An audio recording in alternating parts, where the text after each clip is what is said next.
And okay, live now. All right. Yeah.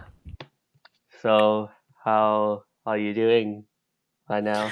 Um, I'm pretty good. I'm just waking up. I did my morning routine and now I'm here working and I'm here with you. So That's it's a good good. it's a good morning. That's good. It's been a good morning for me too. I'm Yeah. sure. What did you do this morning? Nothing really much. Just like woke up and stuff and got ready. Yeah. That's good. Mhm. I'm excited to do like this. Yeah, I'm happy that we're doing like another like episode. This is like the Yeah, it's second nice. time. That's Yeah, exciting. the first one was fun. Yeah, I have a pretty good amount of questions to ask you for this one. Excellent. That's what I like to hear. Yeah, okay. So we'll kick off the first question with what has quarantine been like for you? Well, for me, nothing has really changed in my life. I've always worked from home, and so ever since the quarantine kind of happened, I have always technically locked myself down. So I have always made my music here and lived here. So I mean, nothing's really changed for me. But besides the fact that I don't go to like um physical church lately. It's been a while since I've gone to church, but Mhm. now starting next Sunday they're opening back up, so that'll be fun. But just we just gotta have Hmm. to wear masks, which is to be expected. Yeah. Um, so it's good. I mean, nothing's really changed. Hmm. That's good. How have you been getting through all of this? I've been good. I've had some mental episodes in the beginning of all of this. Um, because I may not be a very social person, but at least I get to see like sociality happen in the world when I watch videos. Like when I watch Jimmy Fallon, it's fun to see, celebrities talk to celebrities, and it's fun to see people together in videos and watch all that happen. And Yeah. it's fun to hang out with people in person too.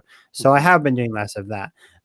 So the first few weeks, when this all started happening, was pretty hard Hmm. on me, but it was easy to get used to because, like I said, uh, working from home is a blessing truly because I get to, you know, do my passion and all from the comforts of my studio.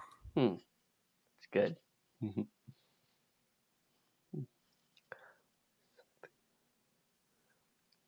What is something that you would do after this is all over? Well, when this is all over, I intend to go to a movie theater. That's what I've been missing most of all is being able to watch a new movie in the Mhm. theaters. Like when before this all started happening, the movie that I went to see in the theaters most recently was Sonic the Hedgehog Hmm. movie, which is my favorite movie of that has come out this year. I've seen that one 5 times, three Wow. times in theaters, and two oh no, 4 times in theaters and 1 time at home. I just always loved Sonic, so seeing that was really fun for me. Hmm. And so it's always been really fun to go to a movie theater, get some popcorn, get some chips or icy, and just sit back and watch a big screen.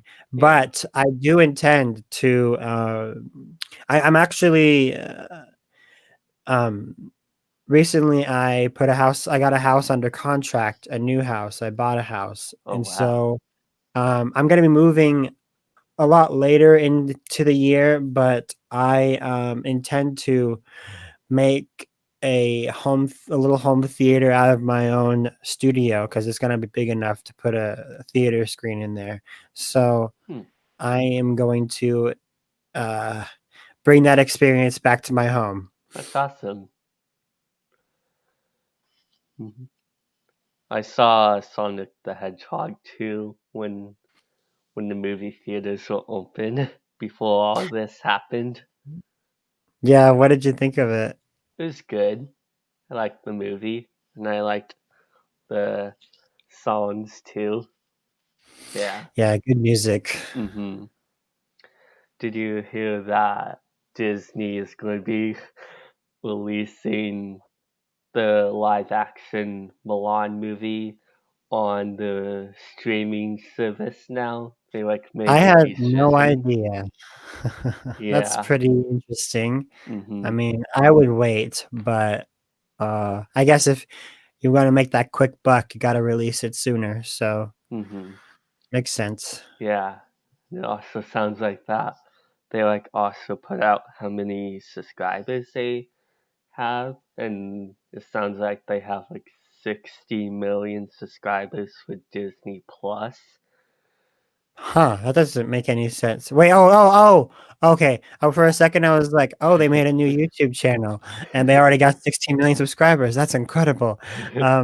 Okay, that makes more sense. 16 Yeah. million subscribers for Disney Plus. I mean, Mhm. I am one of them. Yeah. So they got us under their ropes. Mhm.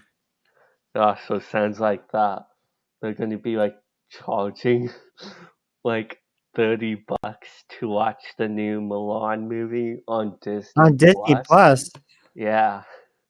that's very interesting. Yeah, it's crazy. I mean, if you're gonna, I mean, it makes sense to put it out like a theater movie where they give you quote unquote early access to a movie and you have to pay like full price for the Mhm. movie to watch it, like for that day. Like I did that for when Scoob and Trolls 2 came out for in the early access Mhm. theater stuff for when you just the home theater stuff.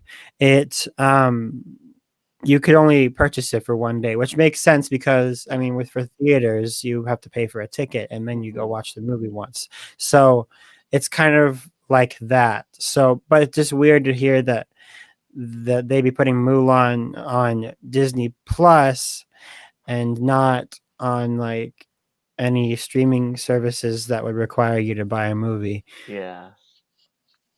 Hmm. It sounds like that they're gonna be doing that so then they can just get like 100% of all the money and all of that instead of like Oh, sharing it on.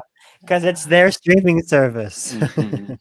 Yeah. That makes sense. That would be the first purchase though on that service. I don't know if there's anything else that you can purchase on Disney Plus, but I'm pretty sure there isn't. I think I've gone through like 100% of their catalog. Hmm. So that makes no sense. But okay. Yeah. Uh, I'll probably be maybe I'll probably watch the Milan movie and spend $30 just to watch it because it Yeah, of looks course. pretty good. It's always fun to uh watch a new movie and you get to watch it in your home if you can't watch it in the theaters. So Yeah. I mean, I guess whatever. I mean, Hmm. Yeah. So, what do you miss doing? Like, yeah. uh, well, going to the theater, and I miss flying to California. I mean, I've flown recently. I went to Utah to see cousins. I went to Washington for a little vacation to see my stomping grounds where I was born and where I grew up for a little bit. So I've gotten to do that kind of stuff in quarantine, but um I mean, I kind of miss like watching, shows where they have a lot of people. Like Hmm. The Voice, America's Got Talent, American Idol. They still have they still have it going, but it's not the same. It's Yeah. definitely not the same. It never will be for a while. Mhm. But it hasn't been. But it's like we're them singing in their rooms and stuff and filming themselves isn't really the same. Yeah. It's all about having that audience experience and being able to perform in front of them. So being able to do it over, I mean, online is a totally different situation and it's more comfortable. Mhm. Um, I know that with the America's Got Talent, they're doing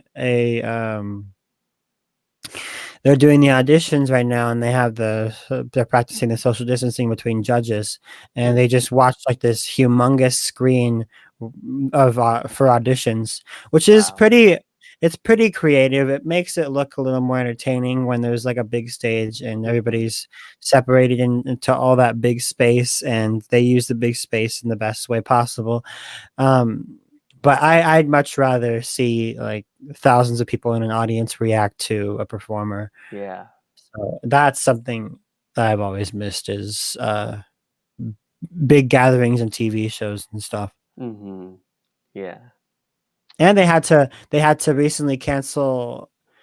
They had to hold put a hold on Avatar 2's production indefinitely Hmm. because of all of this. So it'll once again they're holding on to Avatar 2, which has been like ever it's been 11 years ever since the first one. Mhm. So Mhm. I miss watching some of my shows too. One mhm. one show that I miss watching is called The Rookie. It's a ABC show, and they like left us with a cliffhanger. Mm. Yeah.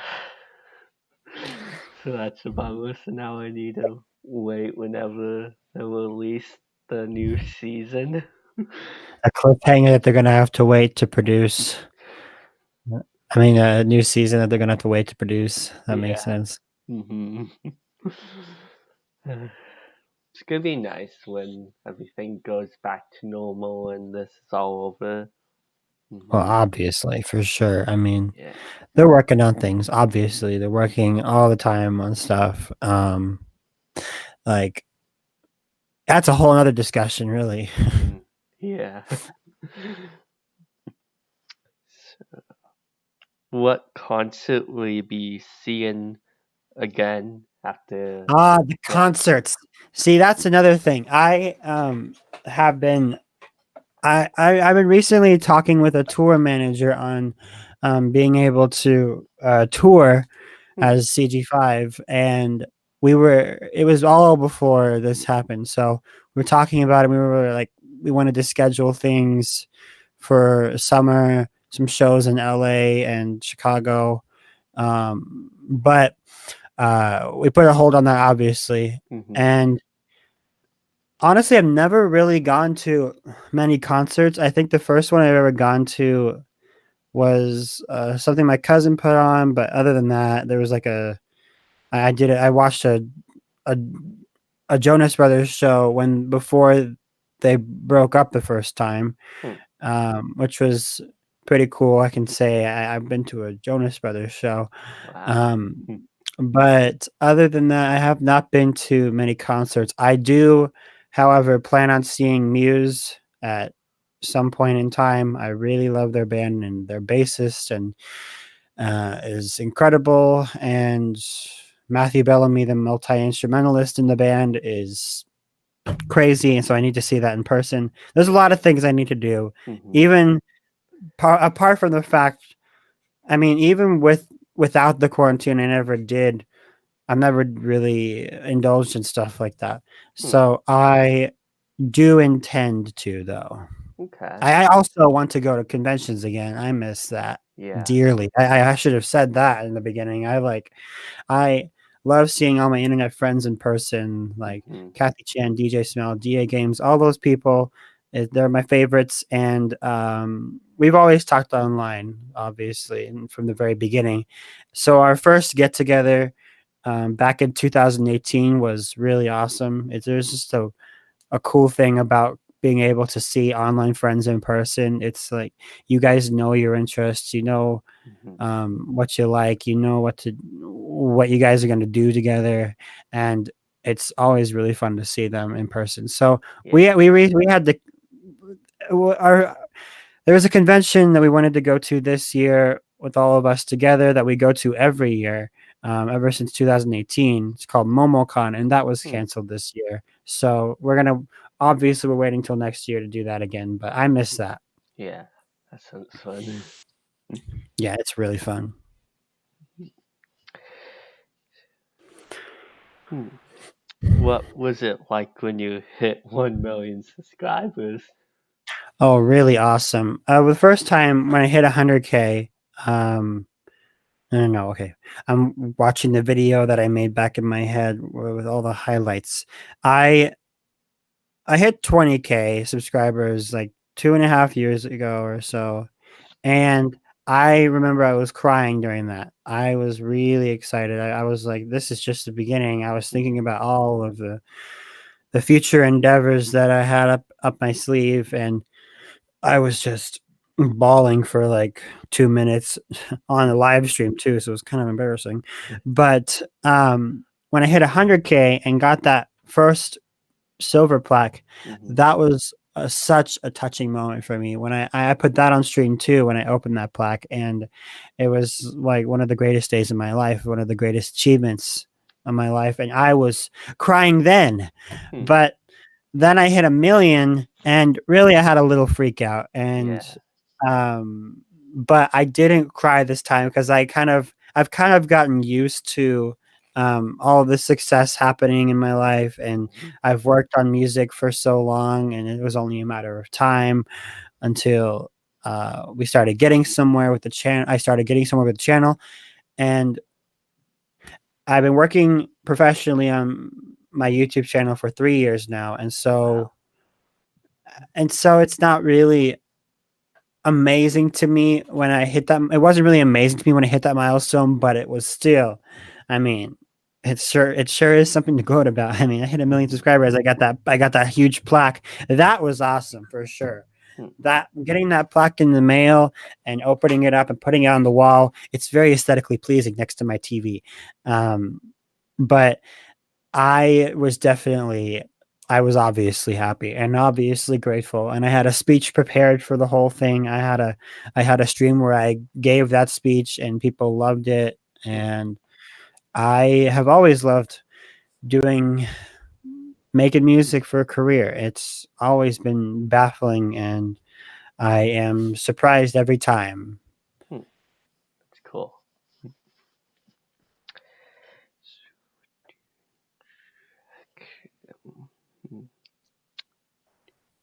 What do you enjoy about making music?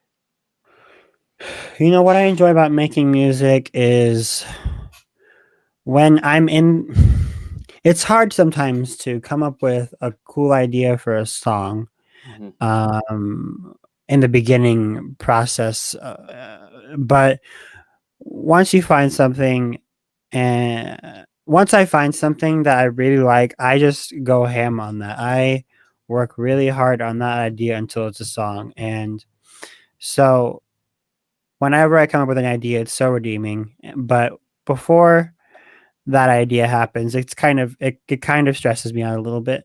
I Hmm. get a little bit mentally exhausted thinking of something. So I've had my methods or my ways of uh, coming up with ideas. For example, I when I when I when I wake up in the morning, sometimes I have these ideas from music that just come into my head randomly, and so I Hmm. need to record them as soon as possible. I need to like get onto my voice memos on my phone and press record and record that idea out of my brain so I don't lose it, because I will lose it instantly if I don't have it recorded. Wow. So I have to record it. And not even then, I don't really use the voice memos that I recorded a lot because some of the ideas that I come up with, they're not great, Hmm. but some of them are kind of diamonds in the rough. And so I have to make sure that it's a great idea before I get down to business. So usually I don't use my voice memos, but I also come up with some pretty good ideas in the middle of the day. I'm just, you know, trucking along in my life, and suddenly I think of a piano melody in my head that sounds really good. Like when I made my recent song I uploaded called "The Friendly Long Horse," I had come up with a uh, a vocal melody for the song and some lyrics to go along with it, a little bit of them. Like it was very simple. Like I had the idea for the chorus. It went, "It's the long horse, friendly long horse." I just had that running through my head, and I went to my piano, played it instantly, recorded it on my phone, and it was in the middle of the day too. It wasn't like when I woke up. So I had a hold on it for a little bit before I recorded it in my head. So I recorded it, and then I made it into the song it is. I would much rather have ideas ready to go before I start making the song, because it's like remixing a song that doesn't exist. Yeah. That's what I like doing most. Like if I were to make a you know when I was making the song, the "Don't I'm Scared" song, Father's Day, I was working with somebody closely on composition and on the keys and stuff like that. And he played everything. I directed everything. But the first thing we did was work on the piano composition, and we didn't do anything else other than that composition. We kind of went step by step, and that's really the best way to work on music, is going step by step on something and not doing everything at the same time. Though sometimes I do that. Uh, I do happen to get on the computer and just make random beats and then make random chord progressions. And sometimes it sticks, but not all the time. But it's the easiest way and the best way that I work is step by step, starting with the composition, or even starting with the vocal melody, or starting with the lyrics. Whatever I start on, I start there and I end there. Well, end on that idea, and then I go to the next thing. That is my favorite way to work. Hmm. So I enjoy making music for sure, but if it's like I just do it randomly, I have my own personal jam session. It's not really as fun as it sounds. Production, like a production little jam session and making beats and stuff, isn't always fun. If you don't have any ideas and you're just getting on the computer and making things just to make them without any like inspiration or something. Mm-hmm. Maybe there's like something in my head, but it's not a cohesive idea. And so I just do things. But the best way I work, my favorite way to work is step by step. That's cool. It's fun. What is the process like for you when you make a song? Well, when I make a song, like I said, I it's always different.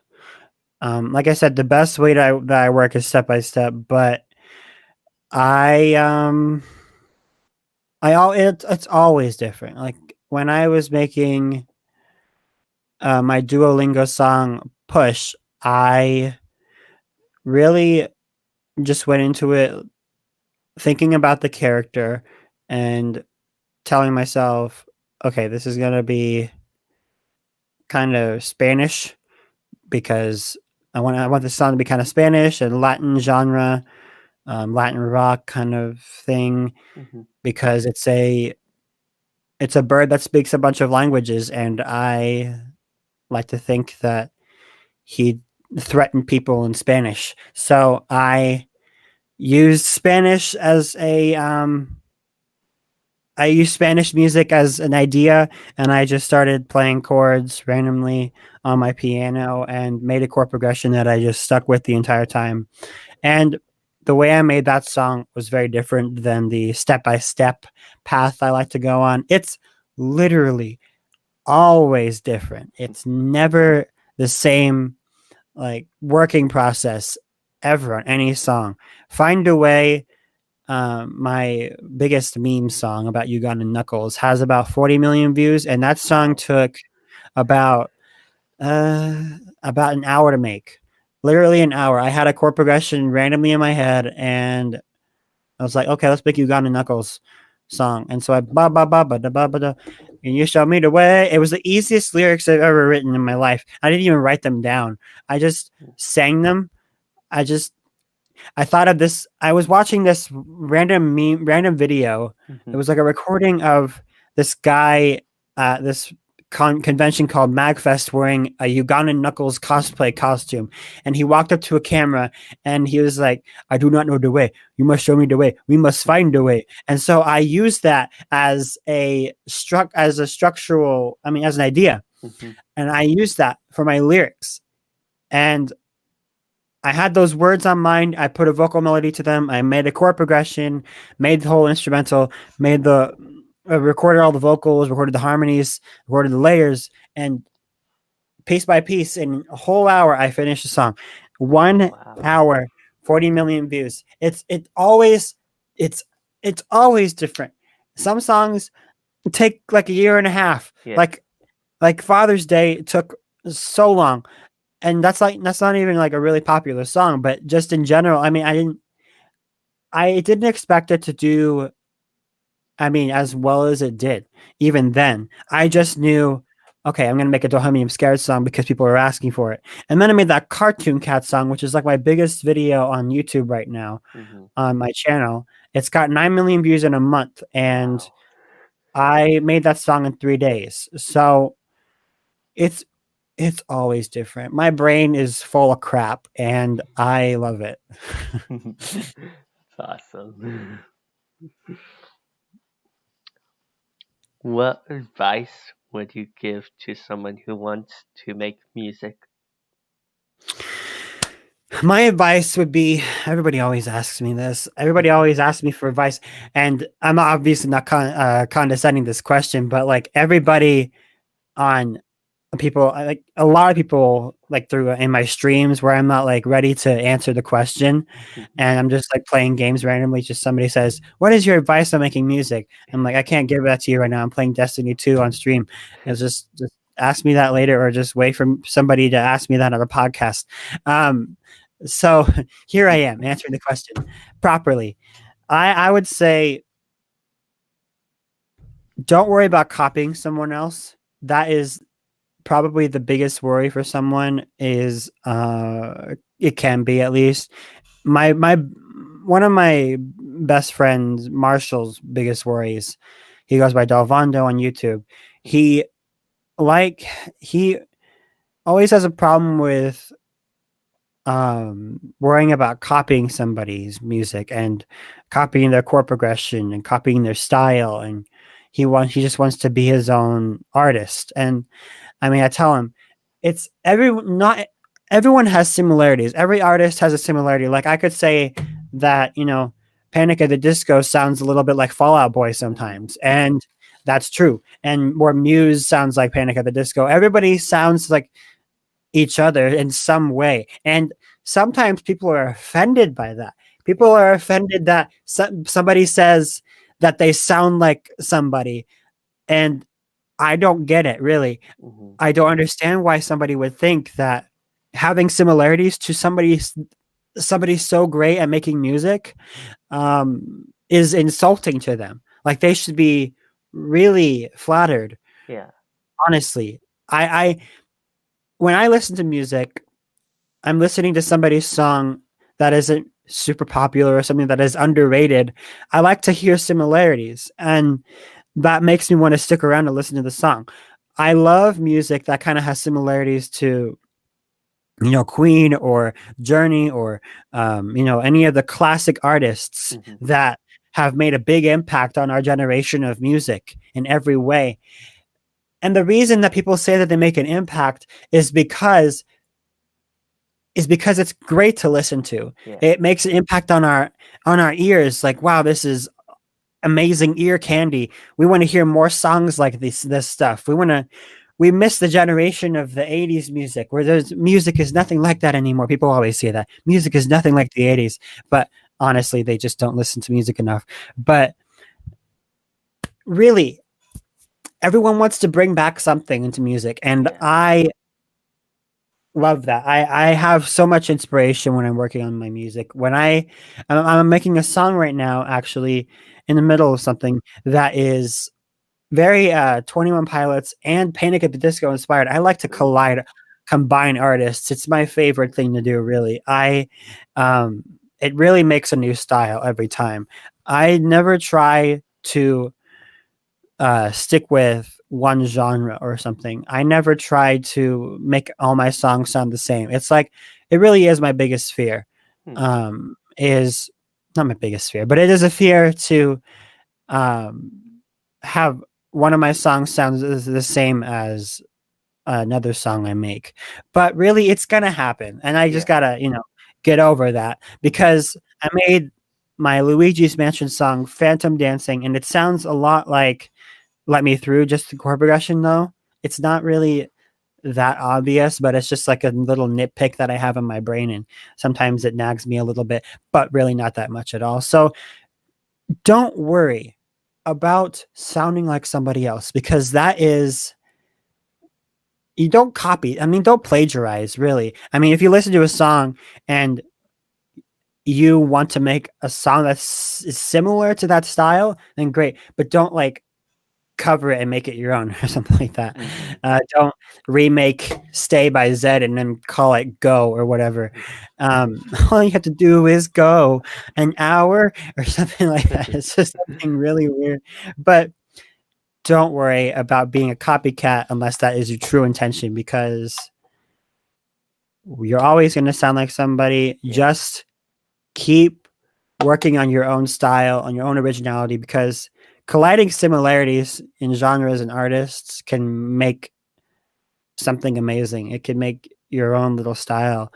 Bohemian Rhapsody by Queen, that is a huge rock opera song. Mm-hmm. And it's been integrated into the pop industry because of how much it's play on the radio now, because everybody loves that song. Yeah. But it combines so many different genres, so many. If there's rock, there's pop, there's opera, there's I mean, I guess that's kind of it. But it's really there's no obvious genre to that song. It's incredible, really. And Mm-hmm. that's why people like that song is Yeah. because there's no it's a musical, really. It's a rock musical, Mm-hmm. and it's crazy. And I love making music like that. My song "Every Door" that was very Bohemian Rhapsody inspired, just because the chord progressions were everywhere. It was kind of like a musical piece, and I imagine like myself singing on a stage and performing that song like in a very exaggerated Broadway kind of way, and maybe like interpretive dancing with Baldy or whatever. It's just something super strange that goes Yeah. on in my brain. And I think of that and I'm like, I want my song to sound like that. Mm. So if you want your song to sound like something, then that's where you begin. You use that to make something great. And don't worry about being a copycat. Yes, that's it. I like that. That's some pretty good advice. Thank you. I can go on my own little spiels sometimes, and I don't even expect it. Really, just somebody's just got to ask the question, and then I'll go Mhm. off. Yeah. Okay. Mm. What do you like about being a YouTuber? Well, I love working from home, and being a YouTube musician is very rewarding because I've always loved music ever since I was a baby. And I've been making music since I was 5 on the computer. So I've been working on my craft for like 16 years now. So being able to do the thing that I know best for a living is probably the most rewarding thing in my world. It's crazy, really, to be able to do everything from home and upload from home and be my own artist really. Like I'm not under any sort of record label telling me when to release something. Mhm. I'm just on my own here, making my own business, making my own way really. And I mean the music production never really stops. If I take a break, I'm still thinking about the next song. Mm.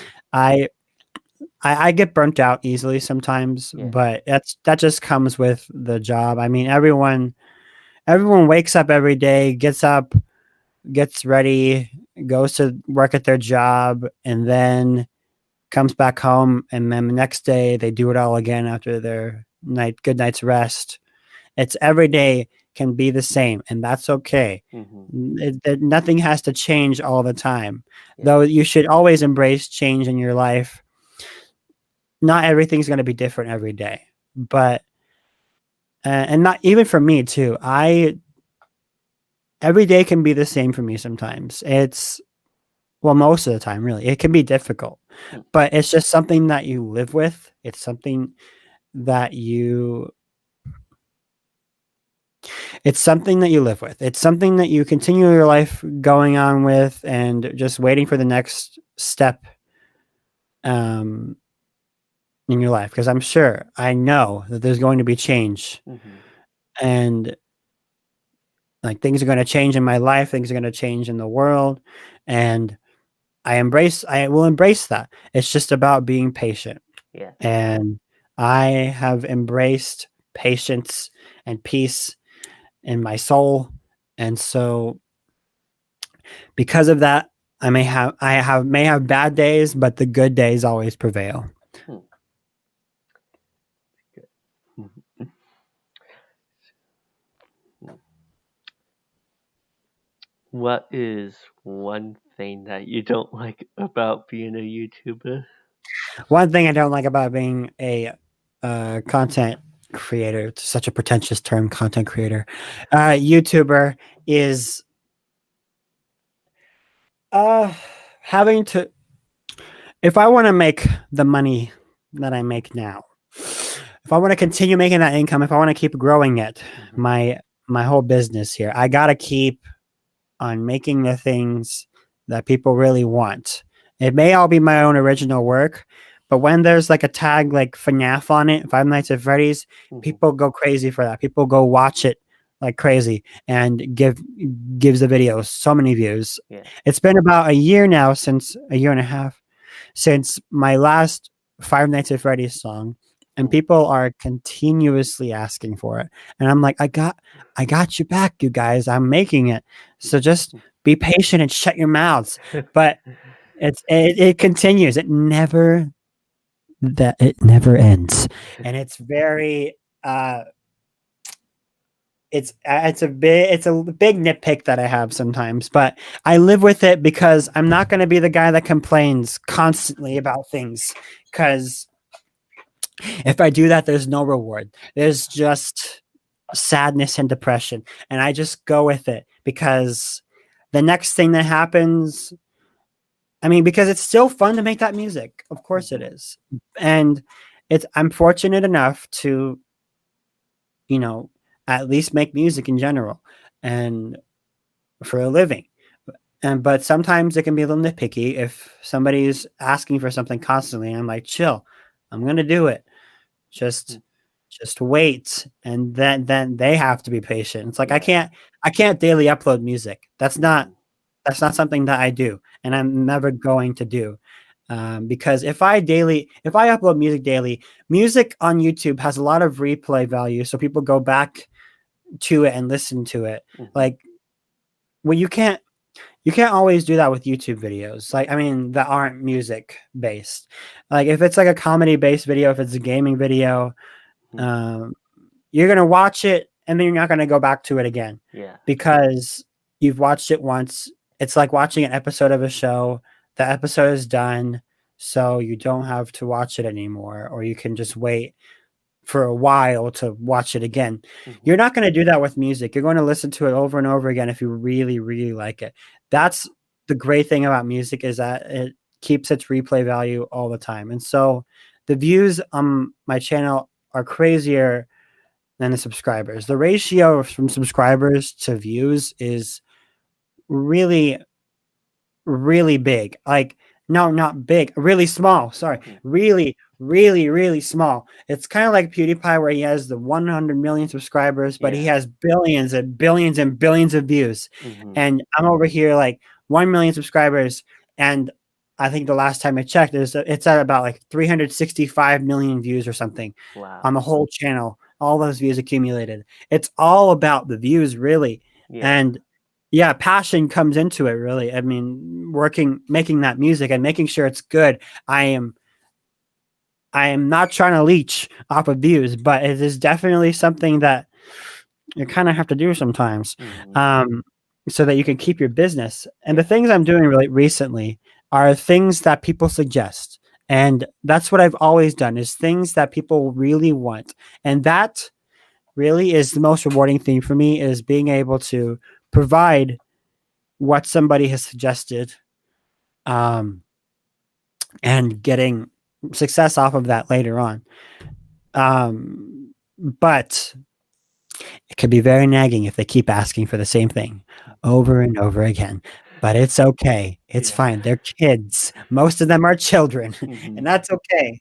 It's funny. Okay. So, okay. What advice do you have for someone who wants to become a YouTuber or who is trying to grow their following? Casey Neistat said it best. Just keep uploading and keep doing the thing that you want to do, and don't go the clickbait route. I mean, you can if you want to. If that's your passion, if that's what you do from the heart, you just really love clickbait that much, then do it. Just go for your passion of clickbaiting. But just keep uploading, because if you stop doing the thing you love, you will not be rewarded for your laziness, for your giving up. Um, I never stopped uploading for about 8 years or so, Wow. until I finally got the success that I strived for. And I kept going on that music and kept making it, even if I wasn't getting the insane views